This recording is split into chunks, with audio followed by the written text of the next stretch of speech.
अस्सलाम वालेकुम व्यूअर, मैं सरफराज भट्टी ते तुसीं मेरा चैनल वेखदे पे हो सरफराज किसान पाकिस्तान। तो व्यूअर आपकी खाली डिग पई है तो आप उस नाल मिट्टी ला रहे हैं तो तुहानूं दिखाने हैं भी किस तरीके मिट्टी लगती पे। होर भी चाचा की हाल ने? इनू नालों नाल हिक्को जी करदे हैं करके ते लिताड़ने हैं क्योंकि खाली डिग पई है, सारी डिग पाउणा है। हाँ जी, इस तरीके सारी डिग पवे आ।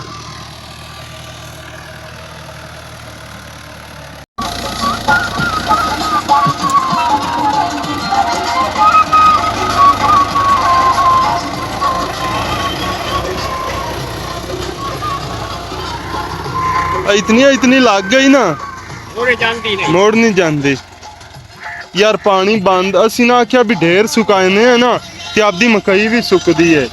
प्रेशर पाउंदा पे पप्पू वाला भी गा एक ही नार रलिया खलोता है तो चलो एक बारी सारी मकई भरी गई ना मोड़ हौली हौली घटी रखसी मुड़ विचू दो दो तीन तीन चार चार दिन लग जासन इन्हें।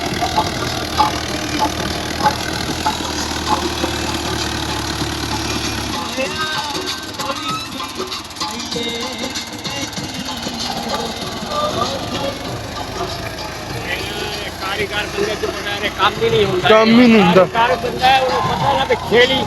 अगले टप्पा टप्पा रख गया टप्पा दोबारा नहीं लाई हाँ जी वही क्या आखिर मैं सारी पूरी की। हाँ जी बहरहाल इस ना फ्रंट ब्लेड तो बगैर काम नहीं होंदा। नहीं काम में ऐसे करना ये खाली सारी आपदी ढह जानी है, पैसे पै जाने हैं।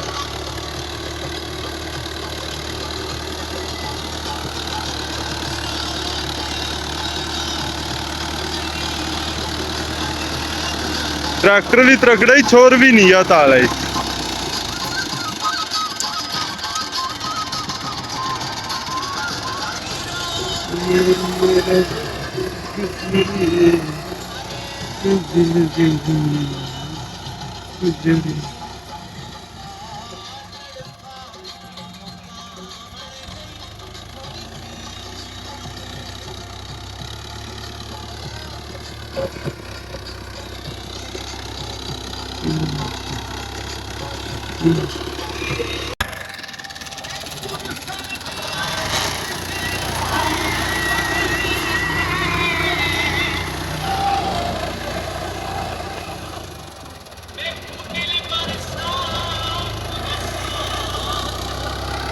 ते वैसे ना हुण मिट्टी लग गई हुण नहीं टिकती।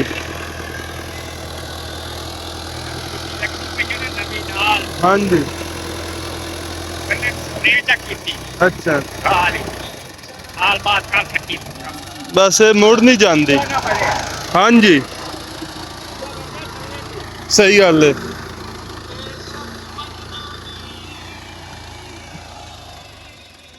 ये चूहा सारा तले तू बनता है जब तले दी अगे भी स्प्रे मारी हूँ भी स्प्रे की रखा हाँ जो मुड़ खड मार लेंगे।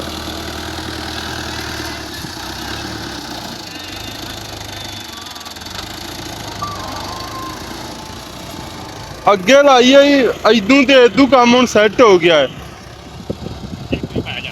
इदू भी लाया जासी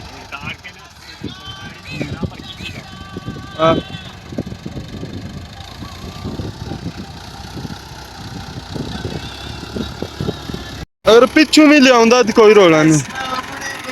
इतनी ला दे भी है सही है। इंज फिट हो गया बड़ा काम सोहना हो रहा है।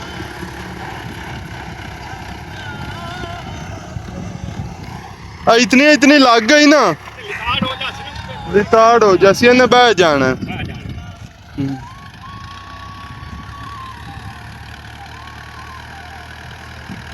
अच्छा इंदे ना वैसे नुकरा शुकरा भी बड़िया बरीमन हैं।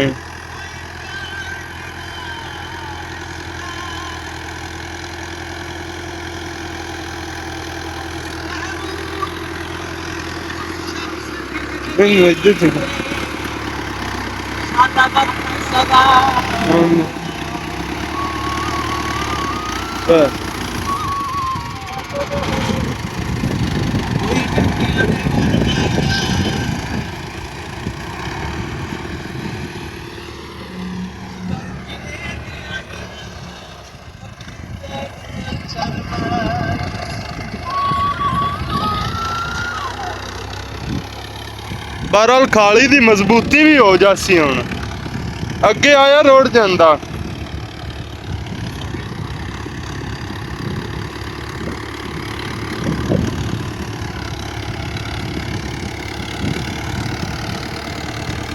ਲਿਆਉਂਦਾ ਧੱਕ ਧੱਕ ਕੇ ਚੰਗੀ ਚਸ ਕਰਿੰਦਾ ਉਤਾ ਪੱਟ ਉਸਤਾਦ ਉਤਾ ਲੈ ਆਉਣ ਦੇ ਬਸ